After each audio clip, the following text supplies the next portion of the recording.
તમારે છઠ્ઠા ધોરણની ચુંબક ભણવામાં આવે બરાબર તો એક ચુંબકના બે ધ્રુવ હોય ઉત્તર ધ્રુવ અને દક્ષિણ ધ્રુવ એને આપણે n અને s તરીકે દર્શાવવામાં આવે n એટલે ઉત્તર ધ્રુવ અને s એટલે દક્ષિણ ધ્રુવ બરાબર ત્યાં ચુંબકની આજુ સતત લાઈન હોય છે કે નહીં એવું ચુંબકનું પોતાનું ચુંબકીય ક્ષેત્ર હોય મેગ્નેટિક ફીલ્ડ હોય અને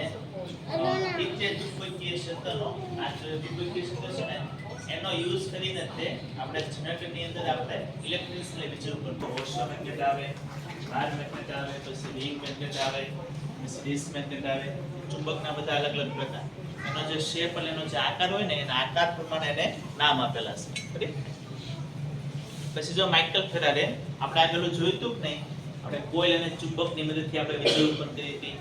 એ આખો સિદ્ધાંત આપણને સૌપ્રથમ માઇકલ ફેરાડે આપ્યો હતો અને સિદ્ધાંતનું નામ હતું ઇલેક્ટ્રોમેગ્નેટિક ઇન્ડક્શનનો સિદ્ધાંત બરાબર ઇલેક્ટ્રોમેગ્નેટિક ઇન્ડક્શનનો સિદ્ધાંત અને એ તે સિદ્ધાંતોને એને બનાવેલું સૌપ્રથમ આ ડિસ્કસ જનરેટર અને એમના એ તે સિદ્ધાંતોને આપણે હાલના દરેક જનરેટર આધારે કાર્ય કરે છે બરાબર અને સૌપ્રથમ ઇલેક્ટ્રિક મોટરની શોધ કરનાર વ્યક્તિ તો માઇકલ ફેરાડે હતા તમે બધા ઘરે પંખો છે પાણી ખેંચવાની મોટર છે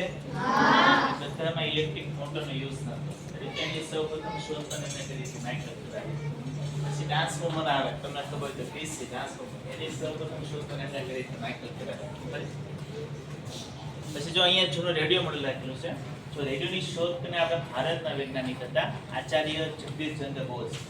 એમણે જે મોડલ બનાવ્યું એ મોડલને પોતાના નામે પેટન્ટ ન કરવાયું એટલે ગૂગલે માર્ક પણ એ મોડલની કોપી કરી અને એને પોતાના નામે પેટન્ટ કરીને પેલું નામ થયું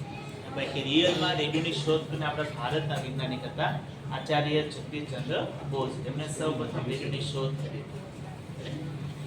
પછી ખૂણામાં તમને કરી